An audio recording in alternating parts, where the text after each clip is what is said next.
skies of love. Doom, doom. Yo, man, what is going on, everybody? Yo, King Recon here, man. We're gonna finally talk about the best-selling manga in history. I really can't wait to dive into this chapter, man. I can't wait to see what y'all are thinking about this chapter. This should be a lot of fun. I'm only going to be in here for about an hour, but I really wanted to go page by page and talk about this chapter live with everyone, man, so that we can talk about the awesome sauce, because this chapter was greatness. It was a really good chapter, and I think it is worthy of an afterthoughts discussion. Not only is it worthy of an afterthoughts discussion, but I think it's also worthy of doing one live, as opposed to just doing it off air in like a recon piece. I really wanted to do this live, and I wanted to go through it page by page in the Viz translation, because while reading it earlier on my phone, there was a couple differences in the Viz translation that made me look at it a bit differently. I'd probably say I like it even more than I did previously. But yo, man, what's going on to everybody in the chat? I see Joy Boy. Yo, Smiley, what's good? Actually, shout out to Smiley, because Smiley was the individual that really motivated me to make this afterthoughts video, because I saw Smiley's comment in the last video asking for an afterthoughts. So I was like, you know what, Smiley, I got you, my homie, I got you. Afterthoughts video is incoming. We're gonna talk about the awesome sauce, page by page, of the best-selling manga in history. Yo, what's going on, Ronan Midori? What's up, yo? Let me see. Kushank Tamang, yo, I'm doing good, my friend. I'm doing good. RKS, yo, what's good? Eto, my boy, what's good, man? Mari, how's it going, Mari? Yo, the best-selling manga in history is in here like swimwear. You already know, coach. You already know. EC, I read the Viz version on the Viz. I think it's www.viz.com /Shonen Jump, but I read it on my phone, so it's the Shonen Jump app on the phone, and that's where I read my chapters when it comes to the Viz translation of the best-selling manga in history. Yo, Almotiam too, what's good? What's good, huh? I love that Yusuke picture, man. Yo, what's good, Jordan? Blue Whale, what's good? My boy Hazzy's in the cinemas. Yo, enjoy whatever movie you're watching, man. Enjoy whatever movie you're watching. Yo, Randy G, what's good? Is that my phone? Yo, Randy G, what's good, man? Shout out to the Dragon profile pic, bro. The flow of time, man. The flow of time. So let's dive right into this chapter and the Viz translation. If you don't have to read it in the Viz translation as well, but please accompany me and look back on the chapter as well. I'm gonna go page by page, and we're gonna talk about certain portions of the chapter. Yes, actually, EC, that is exactly why I decided to do this today, because I was thinking about doing this tomorrow, but I said, if spoilers come out tomorrow, I'm not getting spoiled on One Piece. They're not catching me, coach. So I said, man, I'd rather do this today. I'd rather do this today and really dive into it. Let me see. So let's get right here into chapter 919, The Ruins of Odin Castle. Now, right here, just based off of the color of the cover page, when it comes to, seeing Ideo, Leo, Hajrudin, or Lumbus, I've been thinking of where I want Oda to go with the cover story after this, because, to be honest with you, I don't even care. I don't even care where he goes with this cover story. I feel like at this point, where we currently are in the One Piece story, regardless of where he decides to go with the next cover story, I'll be interested. Because, let's just say if he decides to, this is just my dream and my hope. Just say he decides to shoot and go and see what NL's doing post time skip, right?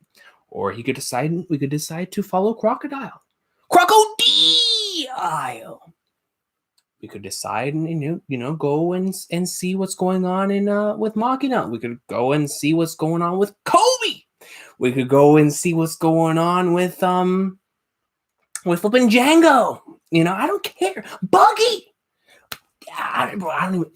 There's so many GOAT situations that are going on right now that I'm genuinely interested in knowing what other characters are doing. And Wano is such a long, I'm assuming Wano is going to be such a long arc that at this point, I don't even care where Oda decides to go to the next cover story, because I think it's going to be greatness regardless.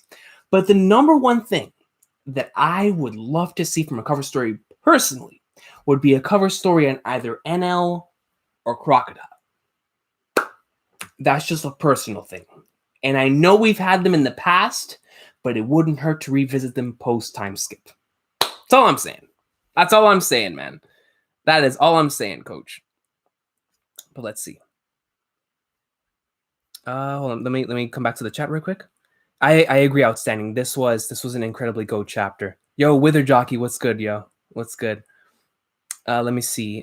Smiley, I'm so happy I have something to watch while I'm crossing the border here in Tijuana. Oh, yo, crossing the border over there in Tijuana. That's awesome. I'm really glad that you could join us over there. I hope your LTE or your data, because I'm assuming you're watching this on the road, with no Wi-Fi. So I hope it doesn't run out on you, because that's happened to me before on the road. I'm listening to a live stream and I have the 4G run out of me, man, and I'm struggling. The live stream is buffering. It happens. It happens. Best-selling manga in history says maybe he can show reactions to the Straw Hat bounties for the cover stories. Let me see. Hey, I wouldn't mind that either. I remember when he did that for the 500 million man stuff. Same here. I would love a cover story on Crocodile. I'm telling you. Verizon got me. Oh, okay. You got Verizon. See, I don't have Verizon. We don't have Verizon around here, coach. So let's go right into the first double page. Well, for me, it's a spread because I'm reading on the computer. But the first 2 pages of the chapter, which is whenever Tama heads off with Master Speed to go back to Hitetsu and return back to where we first met Tama. Now, I mean this from the bottom of my heart, man. I'm gonna miss Tama, bro. I really, really am. The dynamic between Tama and Luffy, to me, was just so special. I've always enjoyed the type of dynamic where like a father-daughter-esque relationship. That's why I like the Yakuza games so much, and that's also why I like Gintoki and Kagura's relationship in Gintama as well, because it's a relationship between 2 characters that are not related, but when they met each other, you get to see a lot of the strengths of both individuals. Through Tama and through exactly what Oda was trying to do with her character, I saw so much of what I love about Luffy in these last couple of chapters, thanks to their dynamic and thanks to their relationship.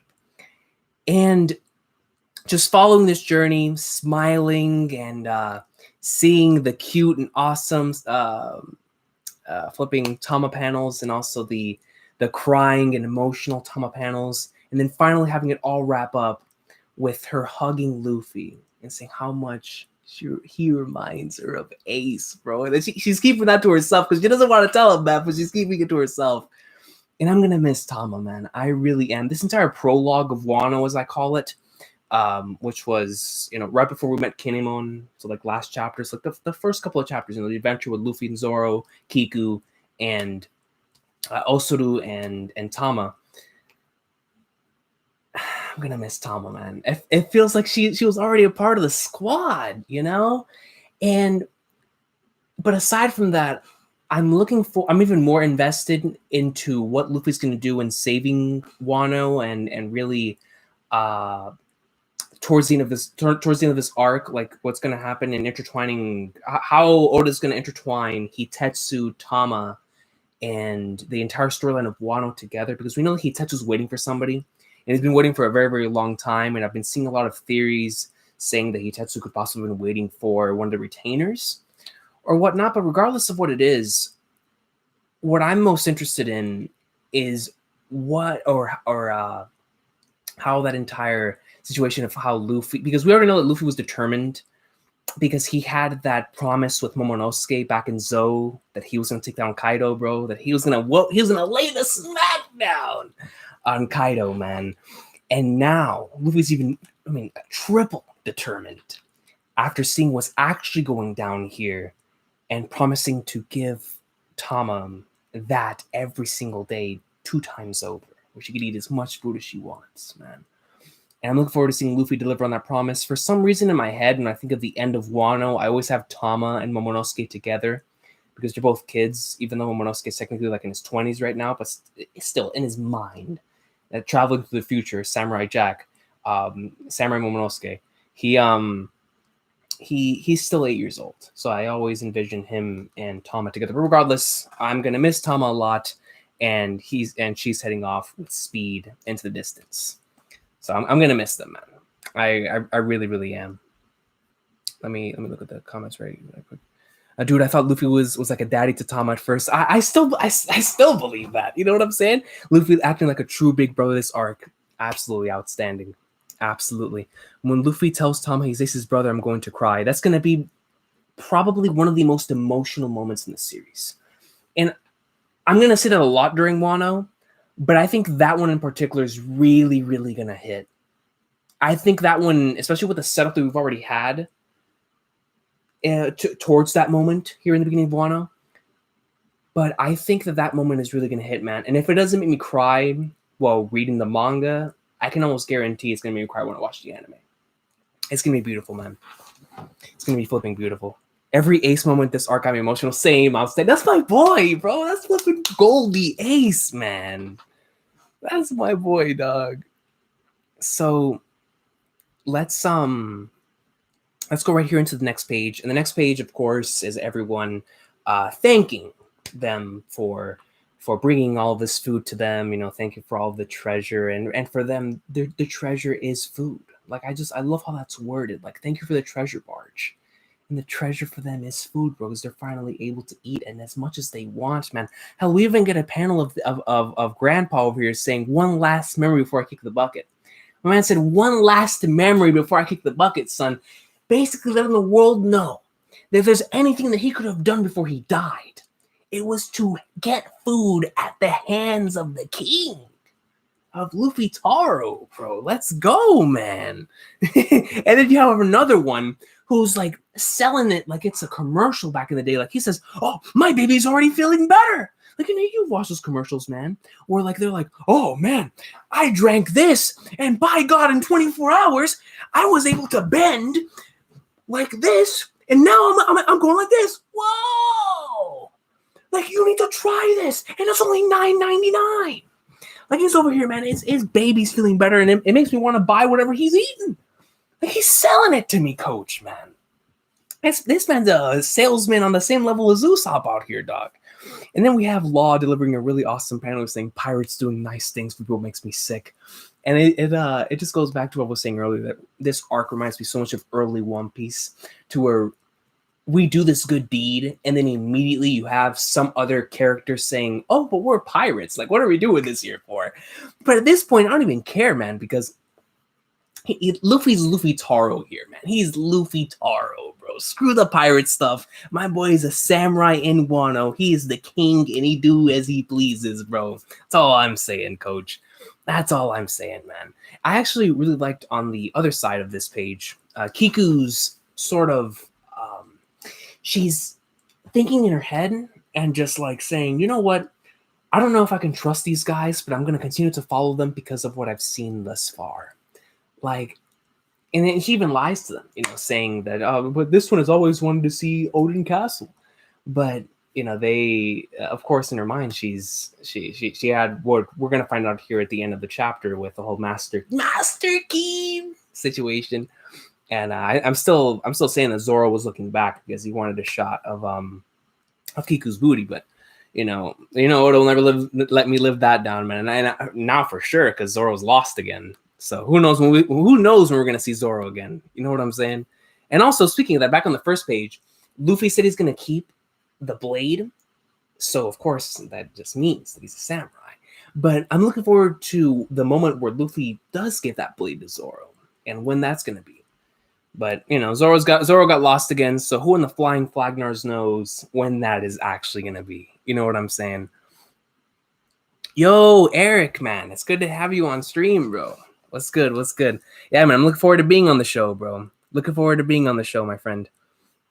Let me see. Smiley says, "Yeah, Big Mom has all this food around her, and it still wasn't enough." Yo, Smiley, I read a comment like that. I think it was on Sawyer's video, where it said, the Whole Cake Island arc was all based around food, sweets, and there was so much.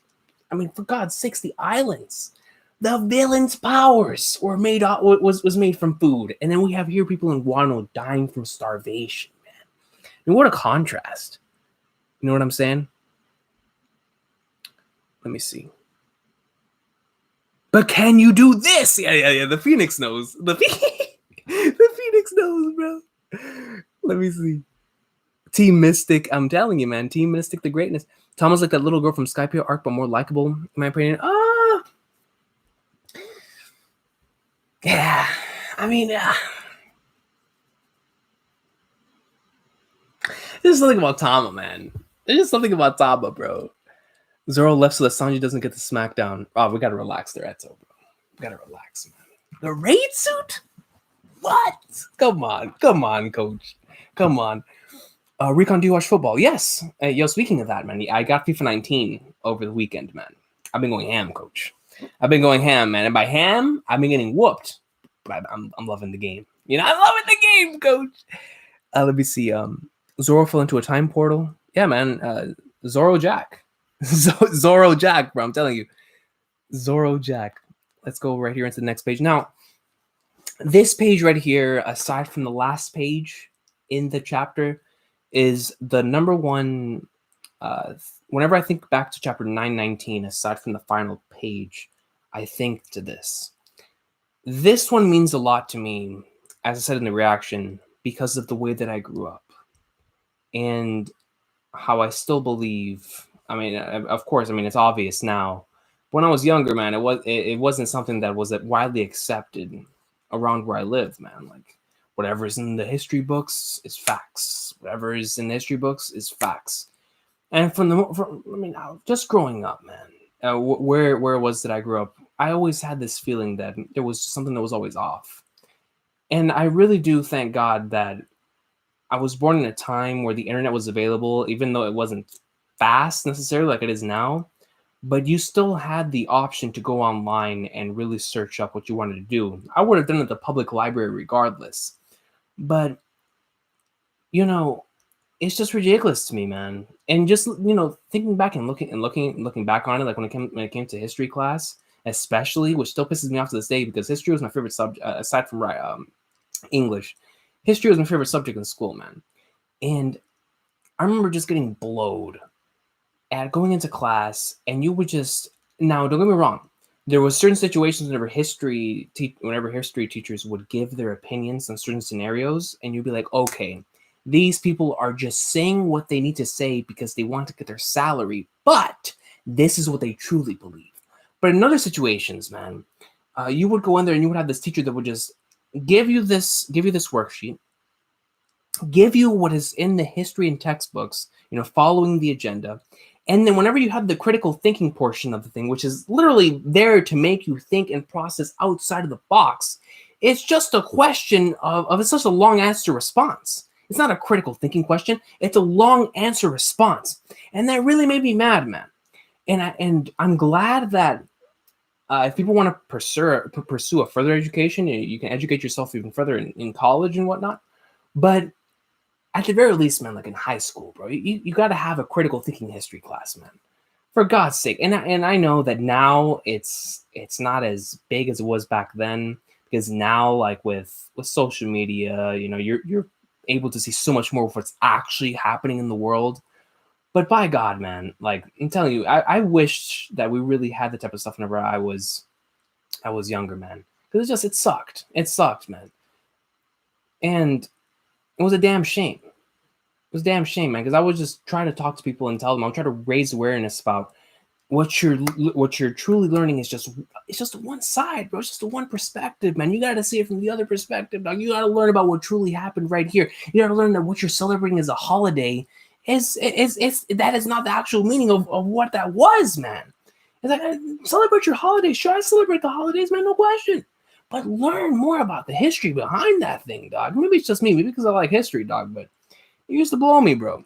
But regardless, obviously this stuff right here reminded me much of whenever I was younger, and it pissed me off. But regardless, and I would just want to read it verbatim. I'm going to read this entire page in the Biz translation. Now, can anyone tell me what a closed nation is? Yes, teacher, it means closing the entrances to the country, to protect the nation's peace. That's right. What is an open nation? Oh, me. It's a very bad thing where you let in people and ideas that are harmful to the nation. Countries from across the sea desire to take many things from Wano, but in the past there were fools who attempted to do such a thing. Odin and the Akazaya Nine. Akazaya 9. Now, let me search this up on Google right quick, because I just want to see what Akazaya means, what it stands for here. So, Akazaya. Nothing comes on here. What the flagnarts is that? All right, yeah, all right, let's go into Google Translate. See if we get anything from Akazaya. If there's anyone in the comments that knows what Akazaya means, please let me know, Coach. I'm afraid to put it. Akazaya says he did not. No, but it says Zulu. Zulu language, bro. Okay, no, Japanese. All right, it doesn't say anything. Akazaya 9. Maybe it's just something that Oda made. I don't flip it, no. But regardless, no, I didn't ask for the answer. No one wants to hear that. And then, look, man, now that I see the long neck, you guys have no idea how much I hurt, and I can't blame y'all. But you guys have no idea. I had like 50 comments saying, "Oh, this guy thought that the hot teacher was the Shogun," and I was like, "Listen, man, how could I not? Do you see that neck game? The very first thing I think of when I see a neck game that strong, that wide, that long, is Orochi, a snake, a heavy, slithering coach, becoming one with nature. Look at that head game, bro. And then you have the fangs. I was like, no, this is Orochi. This is flipping Orochi, son. I was hyped. I was like, let's go. But you know how it is, man. Sometimes while reading One Piece, man, my brain cells tend to malfunction, bro. I can't deny it. It's the hype, man. It gets to your boy. But regardless, continuing the page. But that was all 20 years ago. Our hero vanquished those bad samurai already, Shogun Kurozumi Orochi. Now, in the Viz translation, it states Orochi the Two-Sided. Whereas in J-Box, which is what I initially read it in, stated the two-sword style. So, two-sword style, or Orochi the Two-Sided. Now, what does two-sided mean? Two sides as in like split personality, two sides as in yin and yang, two sides as in the sun and the moon. What are we doing here, Coach? What is two-sided? I don't know. I don't flip know, man. And then it says, yeah, I've been vanquished. That's right. All the bad guys died 20 years ago, and now Wano is healthy and peaceful. Now, I'm curious. Now, I'm going to go back to the comments real quick. Let me see. Let me see. Yo, Jod the God is the real MVP, man. This man said, stop playing Yakuza 0 to catch the stream. MVP. That man is the MVP, Coach. Because Yakuza is absolute greatness. And my boy Laz, shout out to Laz, he tells me Yakuza 0 has the best story in the series. So if you're stopping Yakuza, man, to watch the stream, bro, I truly appreciate it, my friend. Truly, truly appreciate it.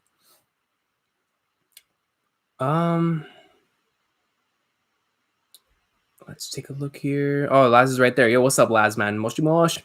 Yo, Laz, man. Hey, shout out to Laz again, brother. My man's heading to New York Comic Con. So looking forward to seeing what my man is gonna bring back with the vlog videos. Propaganda greatness. Yeah, man. Yo, B-Wizzle TV, man. Thanks a lot for the super chat, bro. Is Wano North Korea? I wouldn't necessarily say that. I would just say that I think that is I think that Wano is Japan, just the way that it was way back when. where they didn't really, as far as from what I remember from history, they didn't really accept ideals as easily coming from other countries as they do now. You know, they weren't as open to communicating and, you know, having trades with other countries as they are now, as a lot of us are. You know, a lot of our countries weren't open to doing a lot of stuff, which is why so many individuals tried to flee to the United States when things, started getting really bad, because a lot of places were trying to be extremely isolated, and they were trying to keep themselves away from a lot of other countries, which has always been a crazy thought to me. I mean, not a crazy thought, but it's always been a really weird thought to me, because if I'm just looking back in history, the times when our economy was at its best overall as humans, where the entire world is I'm not gonna say they're flourishing, but to where, you know, where we're getting stuff done is whenever we're trading a lot with people that are close to us, getting stuff into the country, getting stuff out of the country. And right, trades, I'm talking about ideals, knowledge. I mean, it's not just physical things, not just material things, but I mean, knowledge, ideals, people. I mean, just get stuff, man, from place to place to place.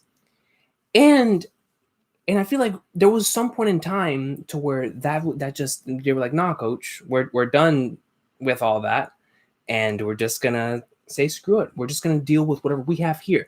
Now, whether that's based on like how Guano is, to where they are forcing all these ideas onto these children, even though they themselves know that this is not the truth. They're forcing all these ideas into children and keeping their knowledge of what's actually happening in the world out. I mean, they don't even know that Whitebeard died, man. They don't even know that Ace died. Like, and then, like, that's something everyone on the planet of One Piece. That's just something that everyone on the planet Earth here. Like, people don't even know One Piece know that Ace died, and Tama doesn't know. Like, it just shows you that they are really trying to not allow anyone to receive information from the outside. But regardless, going back to your initial question, I think that it's more like how Japan was in the time period that Oda's trying to portray in the series, rather than North Korea. But thank you for the question. Thank you for the donation. Thank you for the question, man. I really do appreciate it, Coach.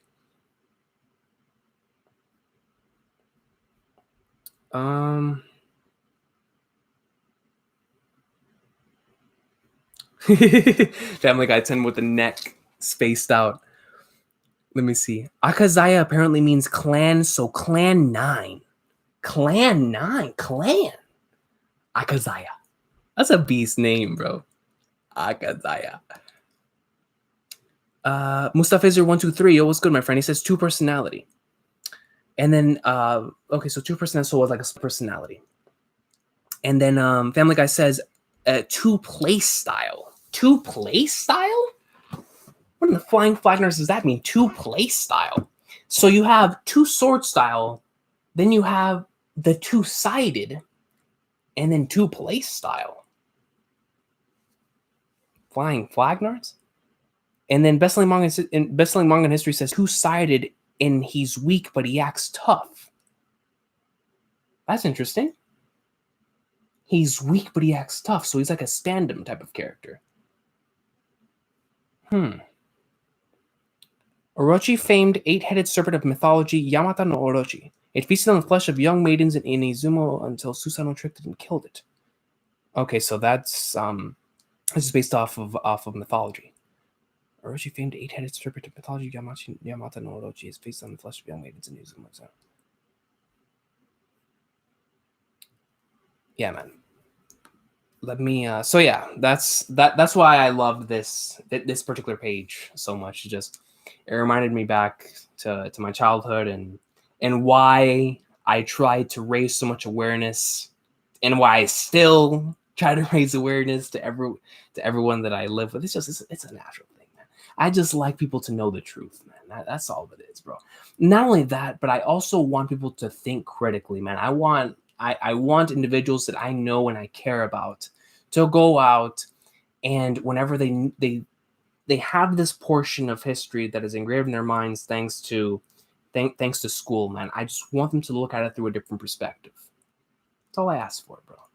To want to, and I know that not everybody likes history and all that stuff, but I always ask for, even for particular situations that you don't like, everyone thinks whenever I say history, it's like U.S. history or American history or just world history. No, man, not even that, bro. Like, look back to seeing whenever like one of your favorite rappers died, or like a person that you know, that you used to listen to, like a famous writer, or a poet or something.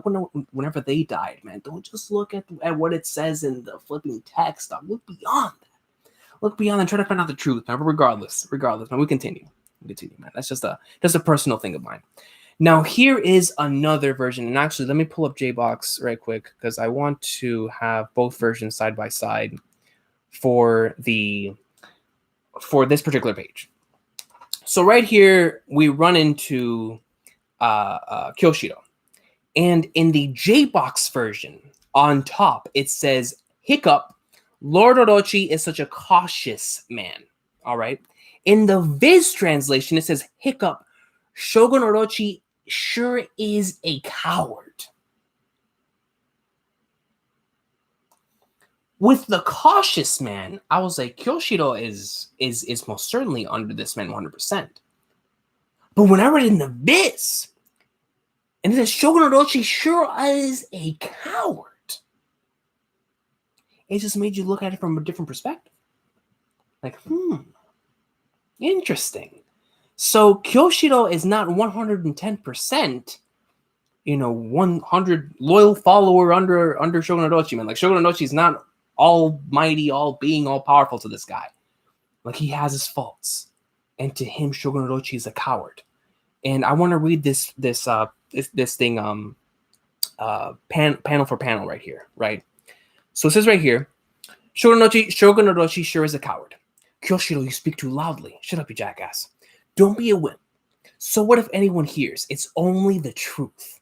Standing before his burning castle in her dying moments 20 years ago, Odin's wife spoke this. All right, and this is right here for the Oda box. Korozumi clan's money changer napping Koshiro.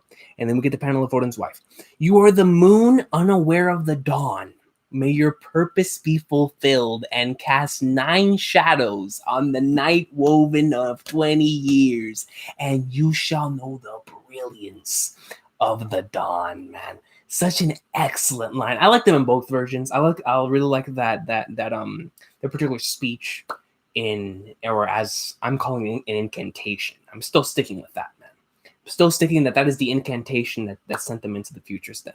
There's something deeper going on here, because I read this comment and it had me thinking while I was at work, and I thank God that I read that comment before I went to work, because I received this comment saying that there has to be something more to that speech, because a random individual would not just spout that, especially if you have concocted this plan to send these individuals 20 years in the future.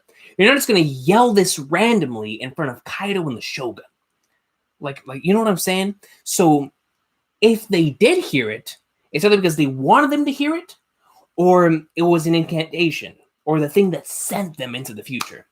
It's just the way that I'm looking at it, man. So shout out to that comment, because it really did open my eyes and really made me saying, yeah, you know what? That is a shoot. Like, you know what I'm saying? Why would you just randomly spout that? Unless they were right behind her and like heard it while she was running or something. But no, I'm not buying it. I'm not buying it. I really do think that it was something that either they forced them to hear, or they just ran in there in the middle of her shouting this incantation. So, but regardless, I'm interested in this Koshiro character now more than I was before, for sure, after this translation. And I really, really like that speech, man. I've always been a big fan of the whole Darkness Before Dawn speech. I think Tama delivers that speech really, really well. But with how, the Minx and obviously Pedro, I mean, he died for this thing, for God's sakes. They obviously hold this thing near and dear in their hearts, this whole thing of the dawn, and how the dawn of the new day and the new era that will take us in that new dawn. Like, they really do believe in that stuff, man. But I want to ask y'all a quick question in the chat for everyone. Give me a 1 or a 2. Number 1, are the 9 shadows the 9 samurai? Or number 2, are the 9 shadows the 9 straw hats currently in Wano? Give me a 1 or a 2, guys. Give me a 1 or a 2. And then give me a 3 if it's neither. 3%. Okay, so I'm seeing a couple 2s, seeing some 2s. I see 1 1, another 2. I see a 3, 1 2, 2. Okay, so a lot of y'all are thinking that it's the Straw Hats, and then a Yak Attack says it's a combo of both. And then Eto says 3, the 9 supernovas, they'll be on the island. Ah, the 9 supernovas. Interesting. Blue Ocean 1. Oh, okay, so both Jose and Eto are both on that on supernovas. Okay, interesting, fascinating. So there's a lot of different opinions when it comes to that particular comment. Okay, cool. Yeah, I really wanted to know what y'all thought about that, because it was a fascinating comment to me. Like 9 shadows, and the 9 samurai, or the 9 strats. Coincidentally, we have 9 strats. Jinbei of course is not here yet, but if it's just us, it's just 9.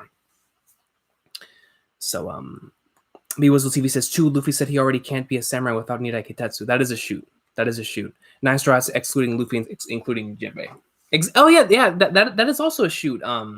A best-selling manga in history, because all of us here is 9, but if we exclude Luffy, just like I believe they also excluded Odin with all of his dudes, then it would be Luffy, and then if Jinbei comes, the 9 strats. You know what I'm saying? So that's also a shoot as well. Or it could be mixed of most people. That is also true. Outstanding. Like it could be a mix of, let's just say, just for spouting out random names. It could be a mix of like Law, Luffy, Kinemon, Momonosuke, Marco, whatever. You know what I'm saying? Like it's a mixture of a couple of different individuals. That is most certainly something that could happen. And as well some samurai, like Rosinante 27 says. It could be also a mixture of some samurai as well, like Straw Hat Samurai, whatever the case may be. So it'll be interested in seeing who those 9 samurai, or who the 9 shadows are going to be. So then we go right here into the next comment, and shout out to Orochi. Robin's looking awesome sauce. Every time I see this panel, it reminds me so much of the Yoshiwara arc in Gintama. And it says, just a simple curse, a bunch of sour grapes. And do you know how Shogun Orochi interpreted this? How did he interpret it? He just falls asleep. The Koshiro dude is funny, man. He's a funny dude. All right, like this. And then it shows right here, this translation. On a moonlit night 20 years later, 9 samurai ghosts will emerge to kill you and fulfill their vengeance. That is apparently how Koshiro states that flipping Orochi interprets this. So that is not what Odin's wife said. Odin's wife said 9 shadows. Koshiro saying that the way that Orochi interprets this is as 9 samurai ghosts that will emerge to kill you and fulfill their vengeance, so they can open Wano's borders. And it's been exactly 20 years since then, of course. Verily, Shogun Orochi is terrified. He trembles in fear at the ghost of the Kosugi clan coming to kill him at any moment. I'd love to see that one play out. What can the dead actually do? He drove all the Kozuki samurai into this castle 20 years ago and burned them alive.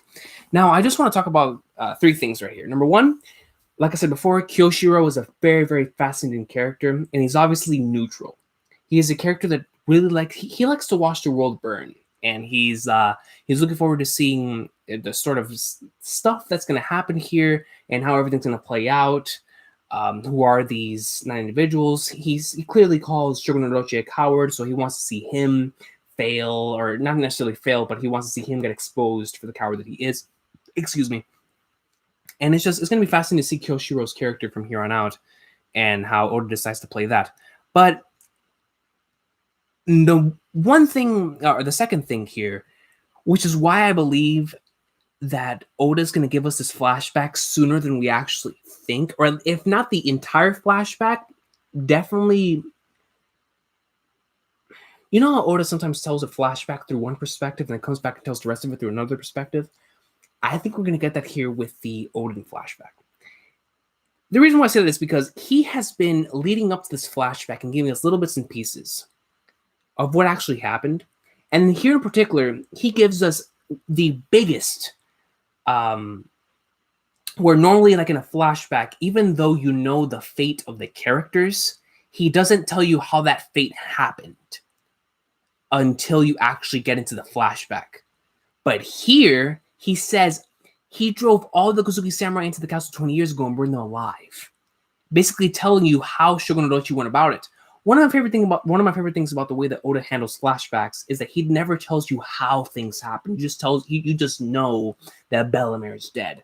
You just know that Corazon is dead. You just know that Noland and Calgara are dead. That's like you don't know anything. You know that Dr. Hirolook is dead, but you don't know how that came to be, and that's why those stories are so fascinating.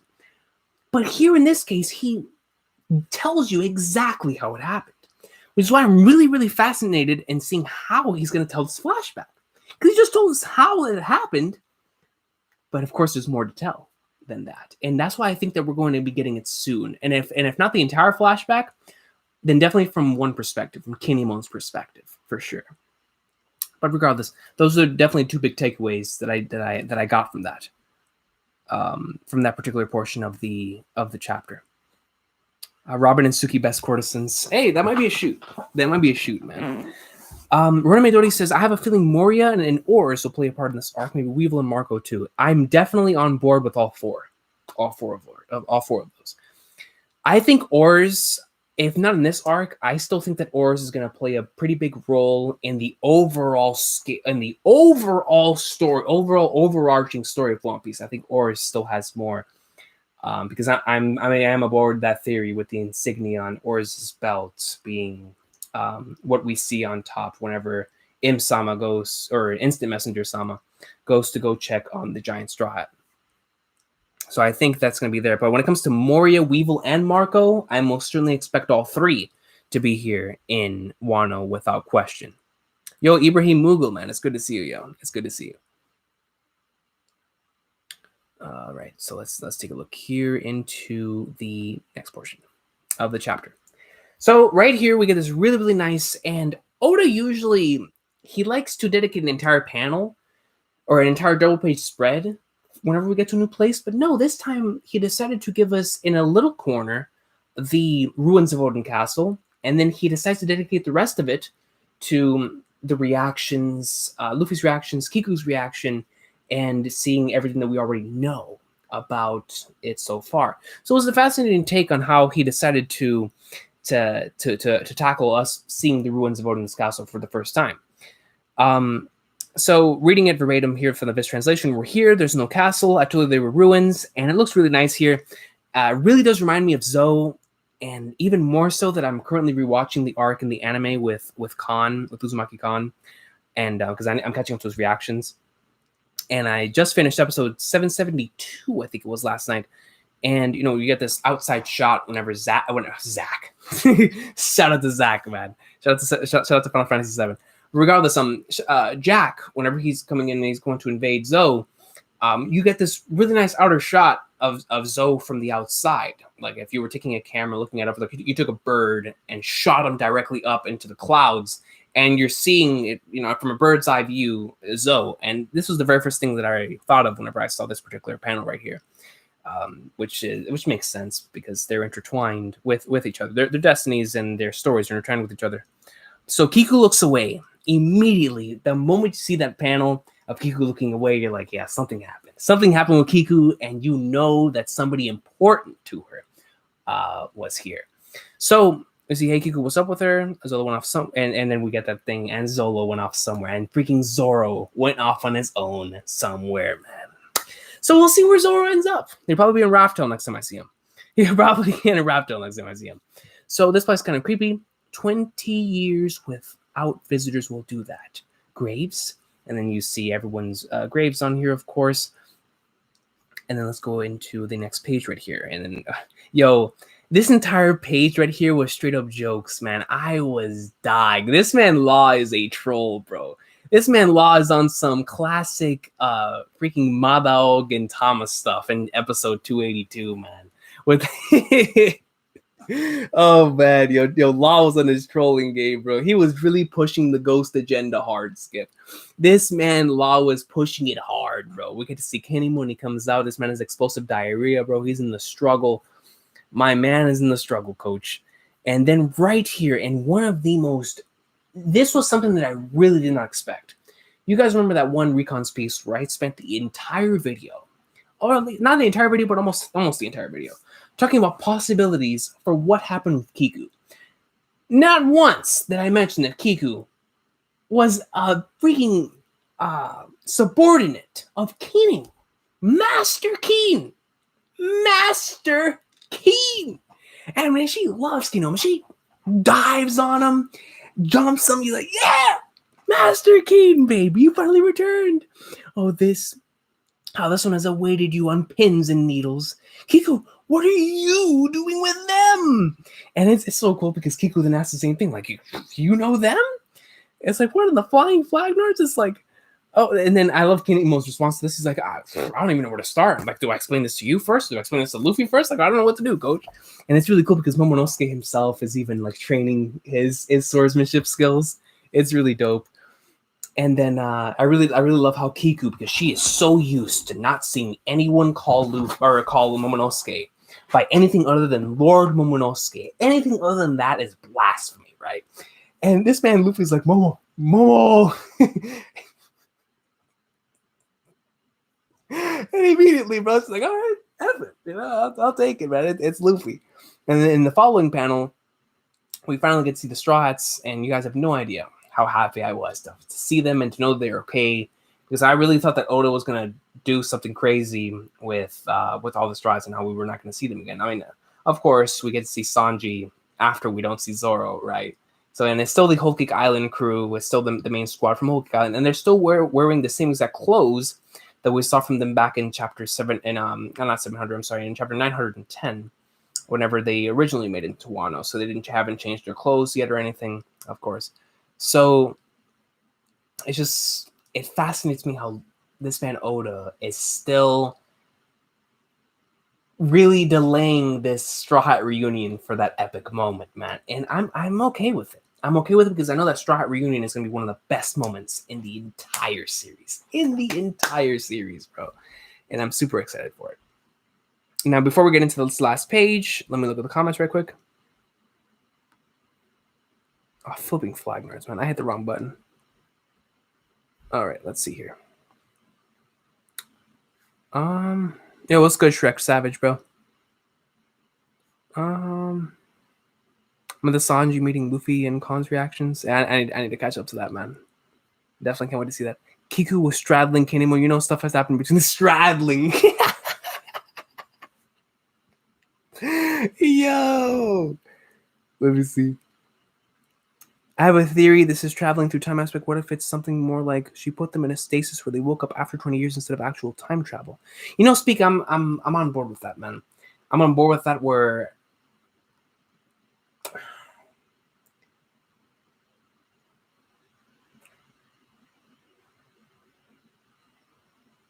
you know what would be fascinating about that? Is that if it is a time stasis type of thing, it would not shock me that the reason why Oda's deciding to pull this out now is because he also has that planned for something else in a Void Century-esque type of character / thing. Like, even for Im-sama, bro, I'm expecting something like that to be heavily incorporated into his character. But regardless, yeah, let's go ahead and start getting into the time travel stuff. I'm gonna read this final page, and then let's start talking about this, the possibilities for the future of the story. So right here, let's just they comment on finding his favorite card. They go inside to talk, and of course we find out where we get a confirmation that where back in chapter 909, where Kinemon and Zoro and them, where they had that meeting, was in fact here in the ruins of Odin Castle. This is their base of operations. And then I'm going to read this entire last page in the Viz translation. What's with you guys and all the secrets? Just tell us already, you can trust us. Yes, it is true, forgive me, but it is such a difficult thing to believe. 5 of us in total, we 3 sitting here in Kanjo and Raizo, whom you know as well, are in fact people who belong to the past. As a matter of fact, we crossed through time to arrive here from the Wano of 20 years ago, man. You know, sometimes I look at this panel, man, and it still isn't real to me, bro.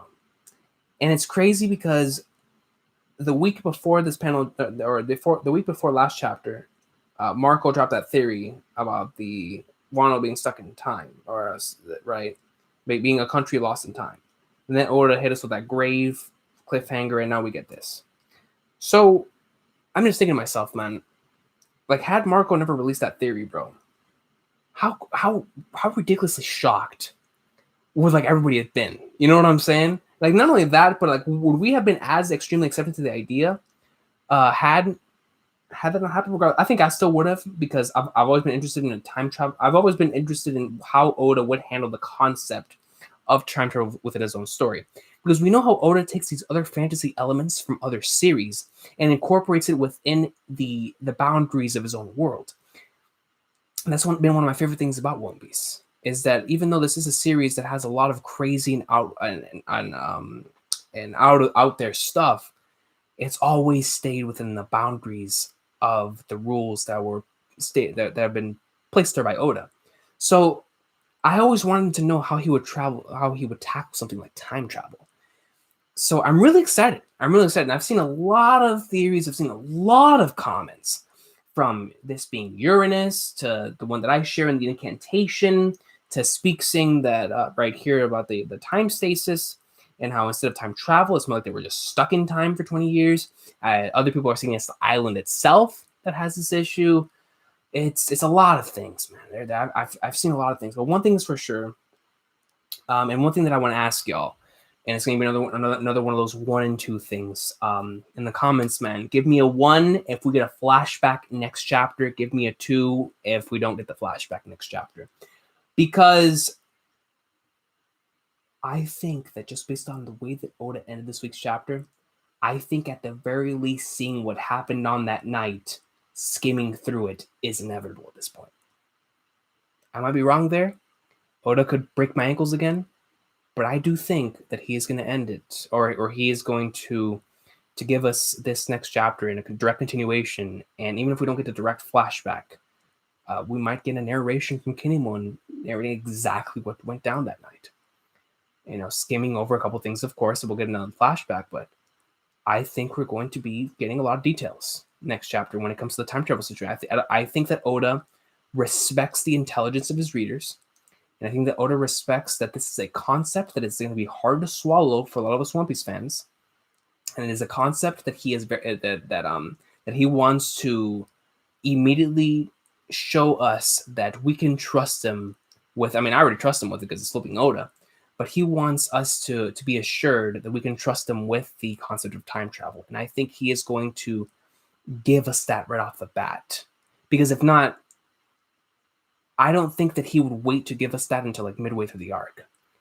I think that this is a perfect opportunity to really tell us why it is that they decided to go forward in time 20 years ago and how it is that they went about it. So I think chapter 920 is going to be a big chapter. I think it's going to be a big chapter. So I see 1, I see 2, 2, 1, 2, 1, 2, 2, 2, 2, 2. Okay. Let me see. 2, I think he'll flashback the chapter after next. Oh, okay, gotcha. I think people need to believe in Oda more. I'm sorry, but what was the question? I was just saying, Karan Brown, that like number 1, do you think that we'll get the flashback next chapter to what went down that night, or number 2, do we not get the flashback next chapter for what went down on that night? Zypher says so many are darting Oda. Yeah, I've been seeing that as well. You know, that's why I continue to say, man, just trust in Oda, bro. Just trust in Oda. Like he would not introduce a concept like this if he didn't have a plan. And obviously, he's had this planned for a long time. I'm pretty sure that he's had this entire concept planned from the moment that Kinemon and Momonosuke were introduced. Actually, I think it's even before that to me, because I searched up because while in the past couple of days, and I have it written down right here. I was doing some research on time travel in Japanese mythology, and I came across a story that I'm pretty sure some of y'all might be familiar with, and it's the story of Urashima Taro. And I did a lot of research on this because I found that it was the most popular time travel thing in like from old Japan. And it was a very fascinating story because in this story there was a lot of references to Shirahoshi, the Tamate box, the Ryukyu Palace, and or the Ryugyu turtle, which of course we can see as the Ryugyu palace, and Watatsumi. So Watatsumi, the Ryugyu, Shirahoshi, and the Tamate box were all elements of Fishman Island.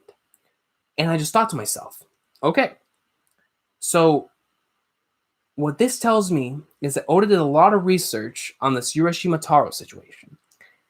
In the middle of that 5-week break between 597 and 598, he came back, he wrote Return to Sabaody, he wrote Fishman Island, and then because he knew what he wanted to do with the first stretch leading into Wano, of course, he had that all based in the back of his mind of at least an outline of what he wanted, of the type of story he wanted to tell. So then just based off of this Urashima Taro story with the whole time travel thing, it's safe to say that he had at the very least the base idea of wanting time travel in his story through Momonosuke and Kinemon, and having that be a major element of the Wano story arc. I think that was something that he had planned from jump when it came to that particular portion. And there's been a lot of little instances where it just some things didn't make sense. Of course, the big one is Momo saying he met Roger back in Zou, but even aside from that one, some things just didn't click. Like Momo going back and saying, "Oh, you guys used to be such great friends. Like, how would he know that?" With Nekomamushi and Inarashi, and it was interesting how Oda decided to go along with that. But I do believe after researching the story of Urashima Taro, I think that Oda did have all of this at the very least in the back of his mind from the moment that he went on that break and decided to come back and write Fishman Island. He had at the very least that portion of the story planned just based off of that, having the Shirahoshi and having Watatsumi and having the Tamate box, all this stuff in that same Urashima Taro story of the time travel. It's fascinating. So we'll see. We'll see what happens. We'll see where Oda takes it, man. But I'm curious in seeing all of your thoughts on the time travel situation. As Drake would say, Goda's plan. Ronan Midori, man. God bless, bro. Thank you very much for the $10 super chat, my friend. He says, my favorite arc with the zombies is when he introduced Wano Kuni, aka the Thriller Bark, man. Yeah, and I know. I think it wasn't you last week that was pushing the Moria propaganda, the Moria agenda, with the whole like Moria is going to play a pretty big role in this. I know that Terza, I think, was last week really pushing that extremely hard about the fact that Kinemon and them could possibly be zombies from Moria, and it was very convincing because I was like, yo, man, Moria got pwned by Kaido. It could have been around the same time the Shogun that Odin was executed, and like all of that was connected. So I was like, yo, that's crazy. Imagine if that was connected. But let's see. Zombies is when you. But yeah, man, thanks a lot, Ronan Midori for the super chat, man. I really do appreciate it, man. The Thriller Bark greatness, man. Thriller Bark greatness. Let me see. Speak says Big Eater Bonnie Im-sama time travel time stasis. It's fascinating, isn't it? Bonnie's entire character is the thing that we always look back on when it comes to anything related with time. But now, ever since Instant Messenger Sama's introduction back in 908, I think that is going to be something to do with it, man. I really, really do, Coach. I really, really, really, really do, man. Really, really do.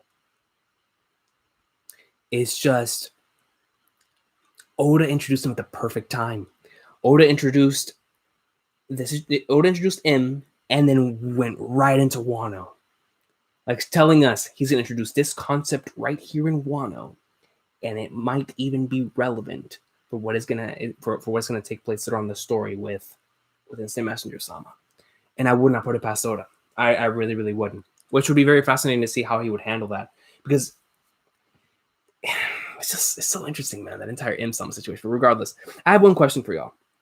When it comes to Momonosuke and when it comes to him having his artificial devil fruit, this must mean that he might have possibly gotten the very first version of the artificial Zoans that we're giving out, right?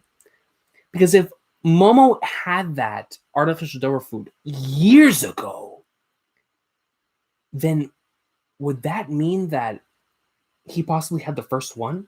What is that? Is that a wrong? Is that like is that a baseless hypothesis?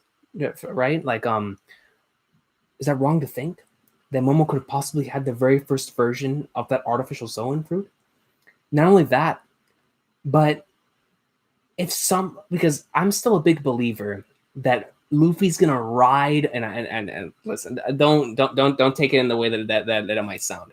That this man Luffy's gonna ride a Dragon Momonosuke to box Kaido, man. I'm still on board that extremely hype vision, or that extremely hype just painting I have in my mind of that. But I'm curious to see what you guys think about that entire scenario right there. He ate the fruit after coming into the future. Yeah, but yeah, I mean that is true. He did eat it in Punk Hazard, but I don't know, man. There's just something about that fruit, about that dragon fruit that just makes it feel like it was like one of the first ones that came, just because it reminds me like of mythical Zoan-esque type of thing, you know. So like, yeah, he did eat the thing in Punk Hazard, but what about if it was made way before then? You know what I'm saying?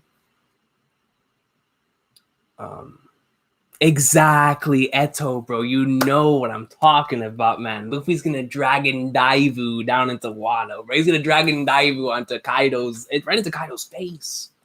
And you know how beast that'd be, especially if Momo. That's why I really wanted Jewelry Bonnie to be here in Wano. Because imagine if Bonnie would have accelerated Momo's age, and Momo would have had a grown, huge dragon coming right up into like swimwear, and Luffy's riding on top of it, bro. He's like, yeah, like a boss. That would have been nasty, man. That would have been nasty. Momo ate the one smile Vegapunk made. Exactly. That's what I'm saying. I want to know how far back in the past does that go. But Vegapunk made it, so it has to be the very first artificial Zoan fruit. It's from Vegapunk, so you're right regardless. Yeah. So it's not necessarily that it could have been made all the way back then. Yo, speaking of Vegapunk, do you think that because I saw that comment as well, like along with like the Uranus and all that stuff, I saw that this entire time situation could also be related to Vegapunk. What do y'all think about that? Do y'all think that Vegapunk will have some sort of thing in Wano? Because the last that we knew of Vegapunk, Smoker and Toshigi were basically outside the man's door. So, do y'all think Vegapunk will have something important here? I know that the popular thing before Wano was that after Wano we would get our Vegapunk Marine-esque arc. But the way that Oda's telling the story now, I'm curious on seeing what y'all think about that. Let's see. M-Sama's Buggy from the future. Oh, man. Buggy from the future, bro. People forget about Foxy. Yo, listen, Foxy's awakening is factually the world, man. It is the world, bro. The flipping world, coach.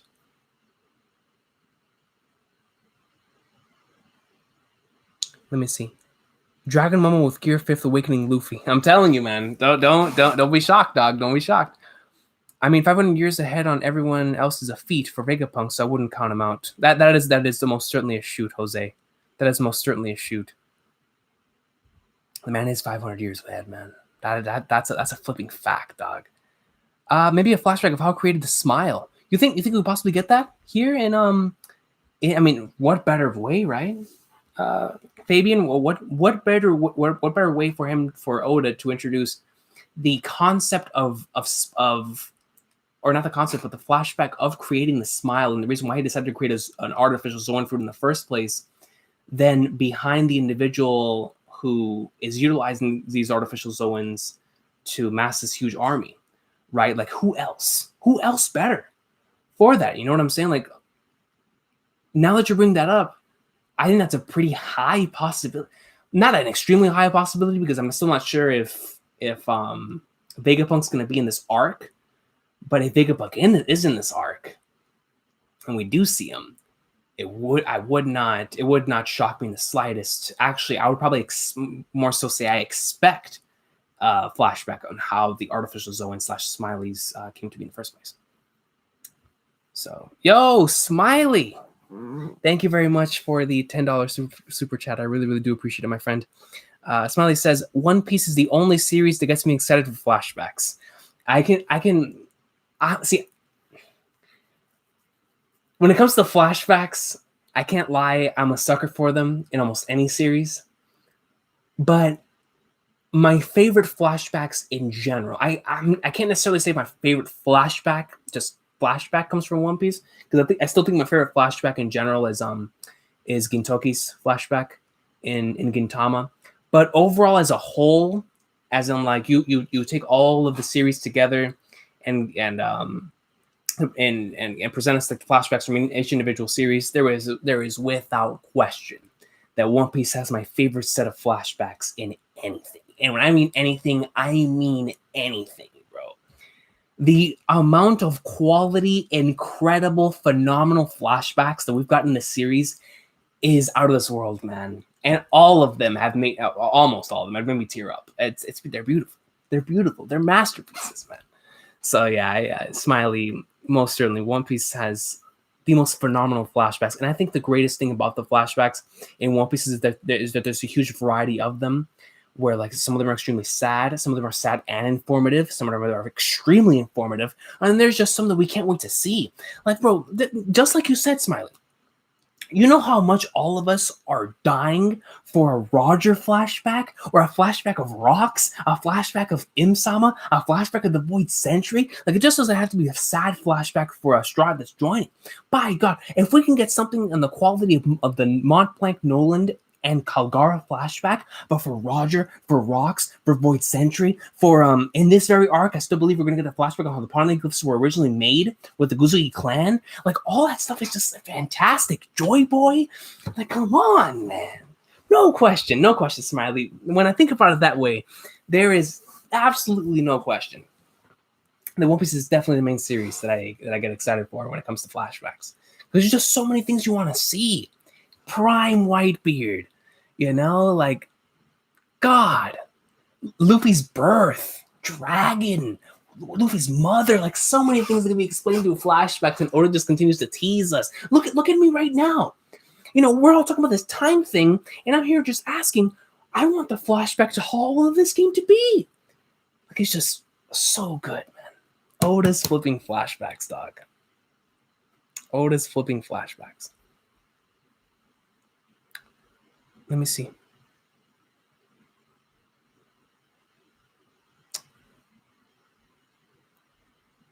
I'm a flashback junkie. Same here, Yak. Same here, bro. Same here. Spollywood said, Recon, I'd love to see you make a top 10 flashbacks video. I wouldn't mind. Like a top 10 flashbacks in One Piece video, man, or a top 10 flashbacks just in general in anime and manga. Because I wouldn't mind doing both. Though, I ain't gonna lie, that would be hard. I know what my favorite flashbacks are in anime and manga in general. It would just be tough to rank them. And I think I could probably say the same thing for One Piece flashbacks, even though I've already thought of a list for like a favorite flashbacks in One Piece. It would be really, really hard for me to put a favorite flashbacks in all of anime and manga in general. So I don't know which one you're talking about, if it's just anime, manga in general, or just One Piece. But I think regardless, it would be a difficult list to create. Yes, Axel M brings up a great point. Oh, I see right here in One Piece. Top 10 flashbacks in One Piece. Yeah, I would love to do it as a future Recons piece. Absolutely. I would love to do a favorite flashbacks in One Piece for a future Recons piece. No question. Yeah, the Akainu flashback, man. Sakazuki's another character Sakazuki and Blackbeard are definitely two characters that I really can't wait to see what their flashbacks, man, and how it is that they came to be the characters that they are. Super, super excited for those right there, man. Super excited for those. 5 nerves. No. What happened here? Hold on. There we go. Aha. All right, I'm back. Here we go. Yeah, best-selling manga in history says the Imu-sama flashback, man. I'm telling you, the Imu-sama the Instant Messenger Sama flashback. Oh, I just want to know who he is, man. That's all I want to know. I want to know who Imsal is, bro. Yo, so many godly flashbacks that can come, man. Mont Blanc's flashback is godly, no question, no question. Shrek says all One Piece flashbacks are top tier, without flipping question, dog. All of them, all of them. Yes to the top 10 flashbacks. It'll definitely happen down the line, Smiley, no question, yeah. The best flashback with the Void Century flashback. I really do think as well. I think that for me, by the end of the series, I'm gonna predict that I think my 3 favorite flashbacks are going to be. I think number 1 still is gonna be Roger's flashback. I think that Roger's flashback is gonna make Roger one of my favorite characters, not only just in One Piece, but I think one of my favorite characters in anime and manga. I think Roger's flashback is going to be absolutely phenomenal, man. And whenever we get more insight into it, I mean, we know what the end result is, but I still think his flashback will be one of the best. The Void Century flashback, of course, and then Blackbeard's flashback, I think are gonna end up being my top 3 favorite by the end of the series, man. There's just so much that could be told through those 3, man. But then, bro, because the thing is, the Void Century flashback could have the Joy Boy's flashback, Instant Messenger Sama's flashback, Gorosei, all of that intertwined within everything. It's gonna be the true history of the world, bro. The true history of the One Piece verse. Like, man, dude, that would be phenomenal.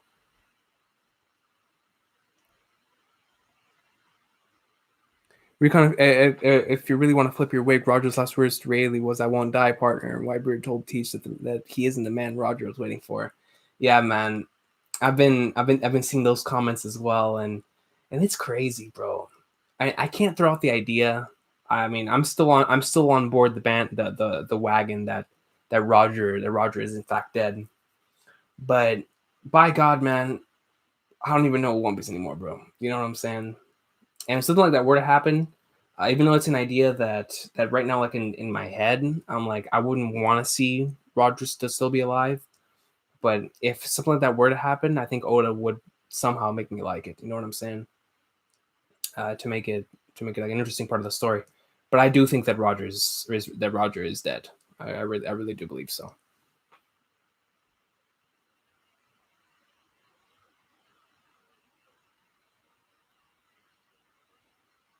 I need a 10 chapter flashback of Django. Yo, Mistrek reacts, fam. That was good, bro. Yeah, man, I'll take a Django flashback too, dog. So that's my boy Django, man. Sopedo Soldier says, thoughts on the 9 samurai being Kinemon, Kanjuro, Raizo, Kiku, Momo, Tenguyama, Luffy, Zoro, and Law. So you think it's going to be Kinemon, Kanjuro, Raizo, Kiku, Momo, Hitetsu, Luffy, Zoro, and Law. Can't count it out. I can't count it out at all. Akainu probably went through hell to make him hate pirates that much. Just look at him when he was a kid. I love seeing Akainu and Blackbeard and that SBS and the way they look at the way they look when they were kids, man. Because it just makes me so excited to see their flashbacks, which is coming at some point in time, without question. Im-san was a time traveling Sasuke. I guarantee, bro. Do you guys remember those theories, man? If y'all were around for the Naruto days, bro. Yo, the Naruto theories were insane, man. Freaking Toby was Sasuke from the future. Toby was Itachi from the future. Toby was Shisui from a different timeline. I mean, I heard it all, dog. I heard it all, son. Recon, do you think the time shenanigans Oda just revealed will be specific only to Wano, or will it have implications in the entire story? If it's not specific to Wano, the possibilities are endless. I don't think it is specific to Wano. Well, it's tough to say because it's all going to depend on the way that this was used. I just think that this concept of messing around with time is something that we will not see the end of. Now that it has been introduced into the story, I most certainly do see it having a bigger overarching importance to the story, and I think it's going to be with with Void Sentry at / Im-sama. I don't know why now when I think of time in One Piece, I just think back to Instant Messenger Sama. So I really, really do think so. I think Im-sama was Griffith. He probably was. Real talk. I think that might be the most. I think that might be the best possible reference we could possibly give here. That the Instant Messenger Sama pulled the Griffith in his timeline. In his timeline. Listen to me, bro. In his timeline, man. I'm thinking back to I'm reading comics. in his timeline, bro. Let me see. Yo, Silver Soul, what's good, man? He says, the 9 samurai being brought up reminded me of the idea that the 9 supernova captains will take down Kaido. And it's interesting because of how many supernovas that are here. I mean, Bonnie's up right now is up in Reverie, but who knows? Who knows? You know, they make it back down in time. Capone, if Capone makes it here, and then we could see, you know, all of the other ones that are currently allied under Kaido betraying him, and they all band together to take down Kaido. I think that would be an interesting story for Oda to tell. I think Dragon and Roger might be on par with each other in terms of flashback high for me. Yeah, Dragons is going to be awesome too, man. The reason why I'm excited for Dragons is because not only because of the way that the flashback of showing how Dragon came to really despise the Celestial Dragons, but I think because Dragon's flashback is going to intertwine so well into Luffy's birth and to there's that entire portion of the story back 20 years ago. Like seeing everything that took place after Roger died and seeing the world and then seeing Dragon, the birth of the revolutionaries, the birth of Luffy, Dragon and Luffy's mother, like so many awesome implications there. You know what I'm saying? The Rogers was likely to be the best. I agree with you, Silver Soul. I still think that that Goldie Rogers flashback is going to be, it's probably going to, it might make him, I mean, I think by the end of the series, I think Luffy is going to be my undisputed favorite character. And then depending on Blackbeard's flashback, he still probably might be in my second. But I still think that Roger, if his flashback, or like, because I already love Roger so much, man, that I think like, yo, if his flashback is as insane as I think it's going to be, he might end up being one of my favorite characters, man. But by the end of the series, I honestly do think, I really, like from the bottom of my heart, I think by the time that One Piece ends, my entire top 10 will be Straw Hats. Because I think by the time that happens, with all of their goals being met, and us having been in the adventure for so long, by the time the series ends, it would be so hard for me not to put anyone, or it would be very, very hard for me to put anyone above those characters, above our Straw Hats. But we'll see what happens then, man. I really don't want to think about the end of One Piece, but we know that it's inevitable at this point. I think that Roger and Shanks are going to have a combined flashback because Roger was to Shanks, what Shanks was to Luffy. And that's interesting. That's interesting. So it'll have a flashback that like that they intertwine and they're, like you said, they're connected. And like whenever we see the end of one flashback, the other flashback begins. Or you know, they're, like you said, they're connected flashbacks. Even if they might not necessarily be told together, we will see Roger's flashback at the same time. We'll see Shanks's flashback. And if I know that there's a lot of individuals thinking that Shanks will die, and before Shanks dies, we need to get that flashback. So it could be told maybe around that point in time, but it just depends on whether you think Shanks is going to die or not. So either before Final War or somewhere on those lines. That's gonna be crazy, man. I wonder how Oda just you know, we're all talking about this flashbacks, but One Piece can only go on for so long, right? So I wonder how Oda is going to tell all of these stories by the end of the series. You know what I'm saying? Like, I wonder how he's going to pace all of this out, man. It's going to be fascinating.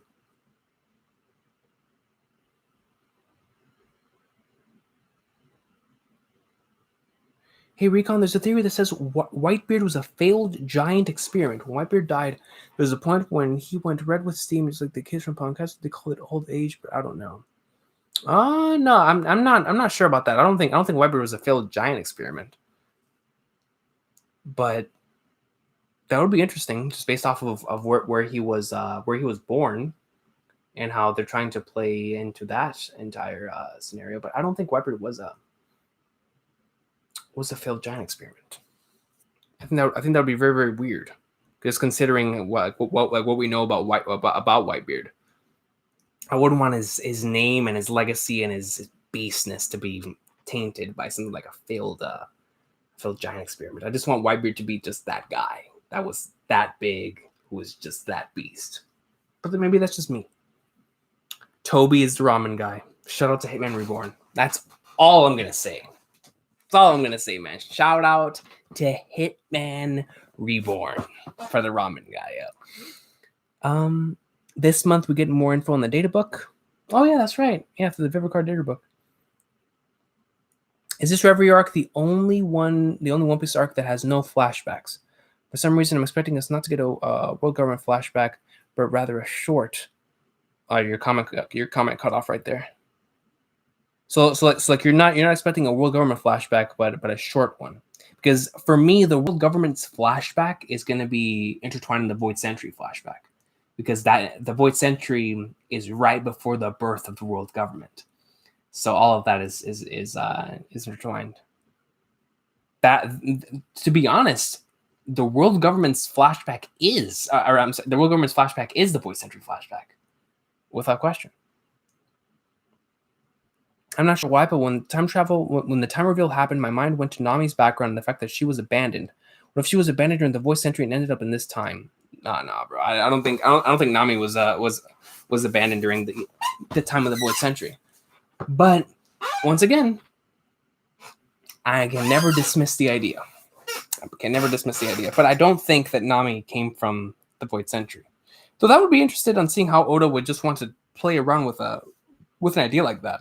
Like a character who was sent from flipping 800 years ago into the current timeline. Like, how would that work? That's a pretty interesting thought.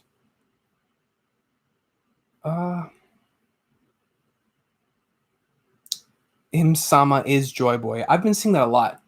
I've been seeing the two popular theories for Im-sama being Joy Boy is I've been seeing Im-sama is Joy Boy as in that is actually Joy Boy, or Im-sama is in Joy Boy's body thanks to the original or the owner of the Opi Opi no Mi all the way back in the day, causing like a permanent switching of the souls and the bodies. So who knows? Who knows, man? I continue to say for these theories, I cannot discredit any of them because I just don't know, yo. One Piece at its beginnings, I believe, was a love story. I mean, Romance Dawn, Im-sama, and Joy Boy were probably lovers. That is a high possibility. That'd be fascinating. A love story between Im-sama and Joy Boy. I think I would really, because I'm a sucker for good romances. So I think I would enjoy that. My top 10 are already these Straw Hats, and yes, I'm including Jinbei. Yo, Smiley, I see what you mean. I really, really do. Like, it's so hard for me not to have all 10 Straw Hats in my top 10. It's like, it's mad difficult because there's so many characters that I love. And for me, I love villains so much. So it's mad hard for me to not have Doflamingo and Blackbeard and NL in my top 10 favorite characters. But then it's so hard for me to leave off some Straw Hats. I don't want to leave off Shanks. Like, you know what I'm saying? I don't want to leave off Ace. It's tough. It's tough. How I got that one top 10 characters video done is beyond me. I still don't know, man. I still don't know how I got the thing done. I had to connect to my charger. My flipping thing is dying. Let me see. Wano is one arc I'm really looking forward to in the anime. They really brought Totland to life in the Whole Cake Island portion of the arc. I reckon it'll be amazing just to see the art in full color. Silver Soul, I am 100% with you. I have really, really enjoyed Whole Cake Island in the anime. I really, really enjoyed it. And I think that, not only... before I get into Wano, I really can't wait to see how the anime is going to handle Reverie. Because I know... Trust me, I know the inevitable flashbacks are coming to filler flashbacks, with us getting an entire episode dedicated to a recap for like every single character or not every single character, but most of the main characters we're getting. So whenever we see Dalton and Dr. Correja, we're going to be getting a Drum Island flashback. And if it's not an entire episode, it's half of an episode.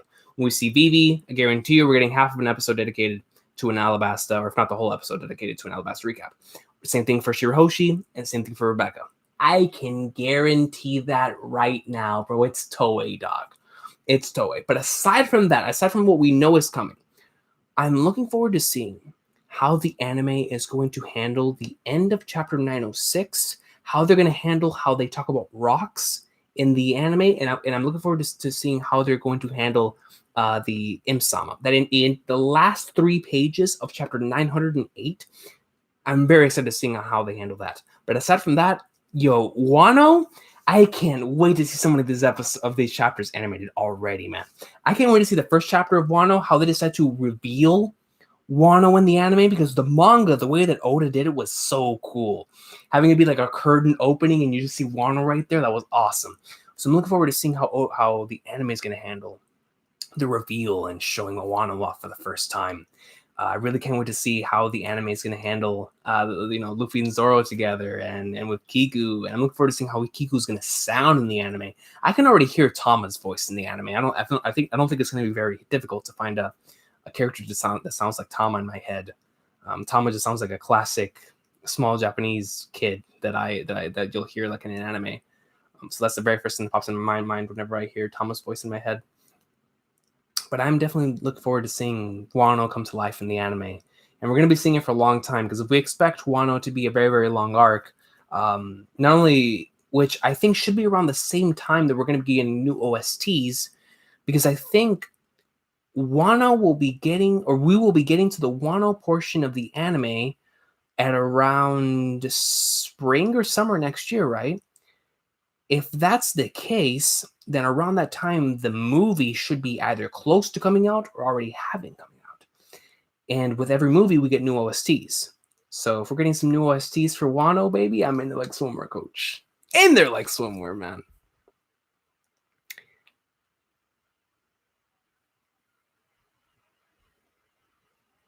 Let me see.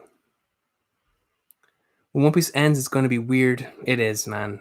That's why in my head, like, I never try to think of anime manga without One Piece, because it's I don't know. I honestly, I'm not gonna think about it. I'm not gonna think about it, coach. Let me see. The final war arc could be loads of character flashbacks before or during their fights. I think it'll be during their fights. That's actually something that I expect during this arc. I expect you know how when Luffy fought Katakuri, we had those miniature flashbacks to him and Rayleigh, which I cannot wait to see how they're going to do that in the anime. I'm not caught up right now to the anime, so I know the next episode is the Merienda, I think, right? I think the next episode is the Merienda, and I need to catch up to it. I'm a couple episodes behind. But I'm looking forward to seeing how they handle the Luffy and Rayleigh flashbacks in the end. I love that stuff. I'm a sucker for that.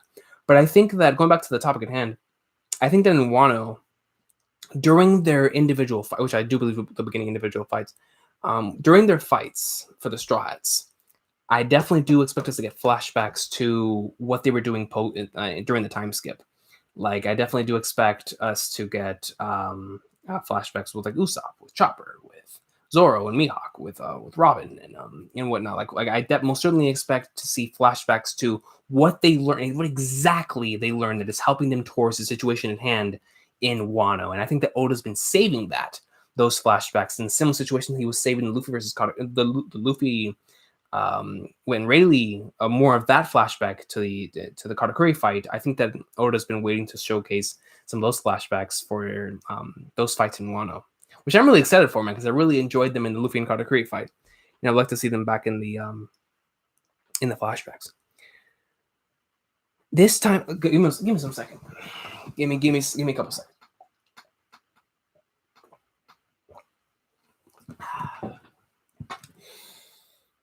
I really needed that. My throat was getting dry. This time travel concept can potentially give us more insight into the Rocks pirates, specifically their captain. Hopefully people cannot go back in time, because they could mess up the story. I agree with I don't want them to go back in time concept. As much as I always said that I wish we could go back and save Ace, let's take it easy on the going back in time aspect. Let's just stay going forward in time. What did Roger say? You can't stop the flow of time, baby. So let's just keep going forward in time. Speak says, Recon, say what you want, but when Sanji makes a sacrifice playing the war to come with 2 seconds on the clock, when lights that final cigarette, we know who's at the top of your list. When you put it that way, that might be a shoot. You know, if Sanji does have like a godly moment like that, there's probably no. But the thing is, Speak, think about it like this, right? I say that, but what about if the entire final chapter is either Brook or Usopp talking about the legend of the Pirate King, Monkey D. Luffy, bro? You can't tell me that I'm not going to be praising and saying that this man is the greatest character in anything, bro. Like, yeah, of course, going to be. Can you imagine that? Man? The entire last chapter, just imagine, bro, the title of the final chapter of One Piece, bro. The Pirate King, Monkey D. Luffy, bro. Come on, coach. How could I not have him as my favorite, man? Let me see. Yes, Undisputed. I cannot wait for the One Piece opening this week. I get off work pretty late that night, but when I do get off work, man, I'm live reacting to the opening immediately. Immediately. What if Straw Hats travel back in time but are unable to interact with it? They get sent back to the voice center. You can only watch, and at the end, we get a glimpse of Dragon who is immortal and Garp's dad. What in the flag, Nars? Mr. X reacts? Yo, not gonna lie, I would be a big fan of Straw Hats traveling back in time but being unable to interact. That is something that I could rock with, because then they wouldn't be able to mess up anything. But this man said Dragon was immortal and Garp's dad, bro. Dragon who was immortal. This man slipped it in there, bro. Dragon who was immortal. Let me see. King, what do you think chapter 1000 will be? Because then it will join the Ghost, Jojo, Conan, and Ippo for the 1000s. And I'll tell you what, man. Ippo in the 1000s has been insane. JoJo's been flipping JoJo. Conan in the 1000s has been godly. One of my favorite arcs in the series is that chapter 1000. So I can already tell that Oda has something beautiful and amazing planned for chapter 1000, and I can't wait for it. Yo, Solar Glitch, man, it's good to see you, bro. He says, would you want Ace to be saved? And if Luffy gets a chance to save Ace, do you think he will deny it the chance to save him? To answer the first question, of course, I would want Ace to be saved. I don't want it to happen for the sake of the story. I don't want to, of course, I would love to still have him around and whatnot, but I think that is one of the most important moments in the series, and because of that moment, so many things have happened, and Luffy's character growth happened because of it as well. And I think, as much as I say right now that Luffy would want to go back and save him, a part of me says that Luffy wouldn't do it. A part of me says that if Luffy were to be told that he could go back and save Ace, I'm not sure if he would the way that he is right now. Maybe 2 years ago, Luffy probably would have. But the Luffy that we have right now in the Wano arc, I think that he wouldn't want to mess with. I don't think that he would do. I'm not sure. It's tough, man, because like I say that, but then I think to my situation, and if one of my family members died, and if I had the chance to go back and save them, I would say, of course, you know. So I think deep down inside, Luffy would want to do it.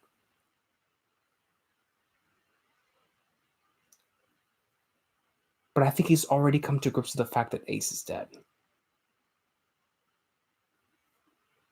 So that's a very good question. I actually want to ponder on that for a little bit. That is a very good question, man. Now for me, like I said, I would do it. I would love to do it, but I just wouldn't want to mess with the story, man. Like that moment was so huge, and the impact that it had on me as a fan still lingers around to this day, man. And it's because it was a permanent thing. So yeah, man, flipping ace, dog. I think the theory about time traveling relates with ancient weapon Uranus. I've been seeing that quite a lot. I've been seeing that quite a lot.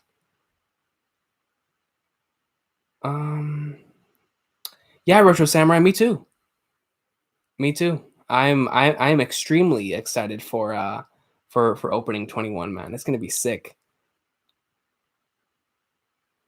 Strides going back in time, not being able to interact, seems similar to Thanos using the Reality Stone to show the past. Maybe there will be someone who could visually show them the past. That now I could see that happening. Speak, I could most certainly see something like that happening. What if the time travel fruit user has to use up his/her life every time they use the fruit? 1 year forward equals 1 year of life taken. I'm not sure if that is necessarily the repercussions, but I definitely do expect the time travel fruit or a time fruit to have massive repercussions. I don't know if you guys read Hunter x Hunter, but for those of you who do read Hunter x Hunter, I would expect a time fruit to have the same repercussions that Emperor Time does. Like you use this for a long time, 10 years of your life, like gone in an instant. You know what I'm saying? So I agree with you, King Rick. Luffy would want to do it, but he moved on. Exactly, like Luffy's moved on. You know what I'm saying? And I really do truly believe that.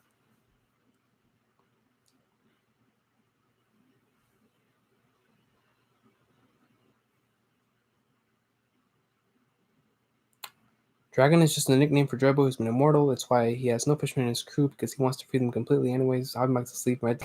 Yo, my boy X. Yo, his mind is running wild, man. His mind is running wild, but I love it, bro. My boy's bringing goat ideas to the table. Yo, speaking of X, before he leaves, X and I are going to be uh going doing an awesome little video. We're doing a collaboration on his channel. I don't know if it'll be uploaded next week, but whenever we do get around to recording it, look forward to that. Definitely whenever he does get it up on his channel, I'll link it here on this channel so y'all can go check it out. We're gonna be talking about some greatness, collaborating for the One Piece Awesome Sauce. So just look forward to that in the near future. Let me see. But yeah, guys, holy crap, it's 1:46. I'm gonna keep going for 5 more minutes and then I'll get off, man. This is a lot of fun, man, talking about y'all with the One Piece greatness. See, this always happens. This is why I love doing these streams, man. Because it's always just nice to shoot with y'all, go back and reread the chapter and just talk with y'all afterwards, man. I would love to do these for live reactions. It's just that usually for live reactions, the day that it comes out is really, really bad.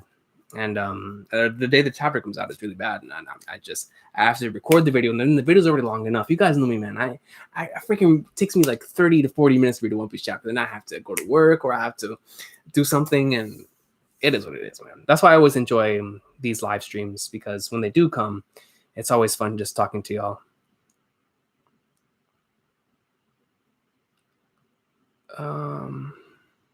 In Someone's Eyes will be in the new opening for sure. I could see that. Yo. I really, really can see. And then Etos says the same thing. Recon, what if they show M Summon opening 21? I expect it. My whole thing is, okay, so this is what I expect to see in opening 21.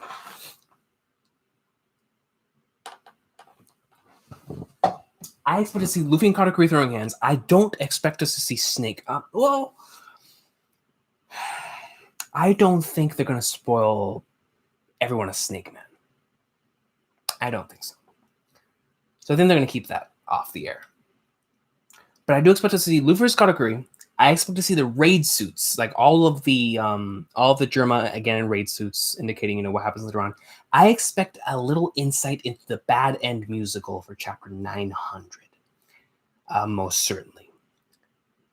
You know what? I go back. I expect to see a little bit of Snake Man. Like, it's gonna be like a silhouette spoiler type of thing. You know what I'm saying? Like one of those silhouette spoiler of Snake Man, Bad End musical, a film reel indicating like chapter 902.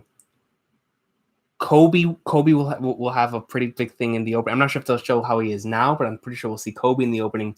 we're most certainly seeing all the princesses in this opening. I don't know if we'll see Fifth Emperor Luffy bounty poster. I highly doubt it because they never show that in the opening. But so yeah, princesses, Kobe. Let me see. I don't think we'll be seeing revolutionaries, but I say that, and in Share the World, we saw all the supernovas before we saw them, in the anime. So we could very well see and same thing in like Kokono no Chizu, we saw the shipwrights. So we could very well see the Revolutionary Army commanders in the opening as well. And then we're most certainly seeing all the Yonko, especially for after 903 and 907. Definitely going to see all the Yonko in this opening with Kaido, with Shanks. Well, technically, we're going to see the 5 emperors: Luffy, Kaido, Shanks, Big Mom, and Blackbeard. And then I would not be shocked if he shows one of the key scenes from Reverie. If he ends the opening off with Im-sama's eyes, if Toei doesn't do it during the opening we're going to see this Saturday, I expect him to show the opening when the visuals switch when we start the Reverie arc in the anime. I think we'll see Im-sama's eyes then. But aside from that, I think it's a safe assumption that we'll get everything else that I just said. With the princesses, with Kobe, with Silhouette of Snake Man, Bad and Musical, Chapter 900,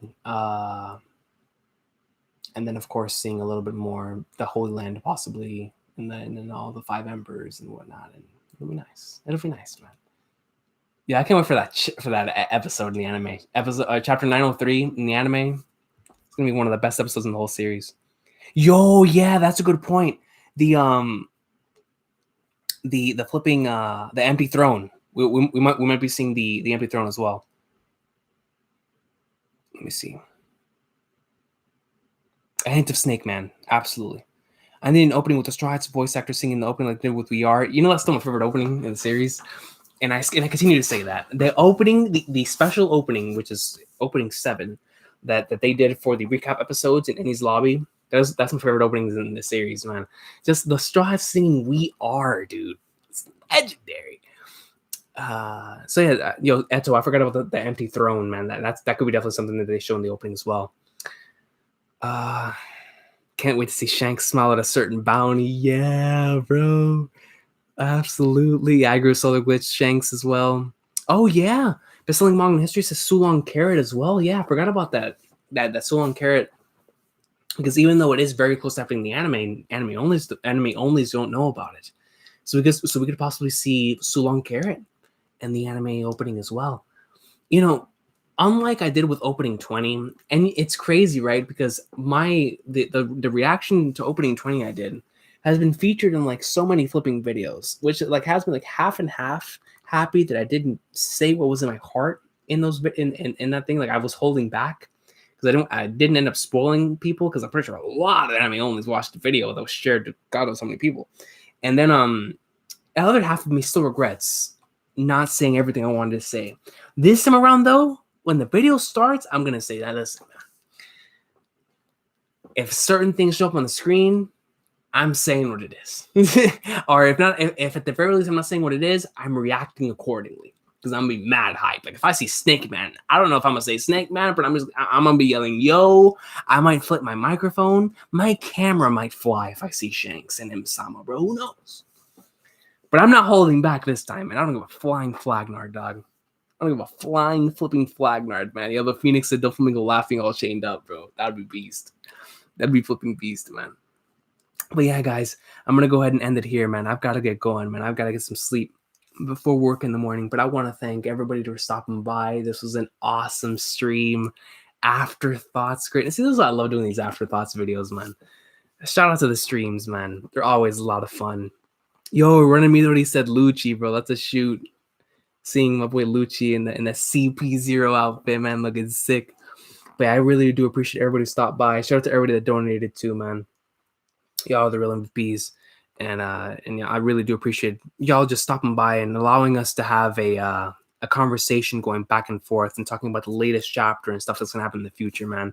So I love talking about One Piece so much, bro, and it was a blast, man. So if I don't see y'all again for a One Piece video, I do want to do one more One Piece video before the next chapter comes out. But if that doesn't end up happening, then the next time that I'll see y'all for One Piece will be for chapter 920, which to me should have more revelations to come.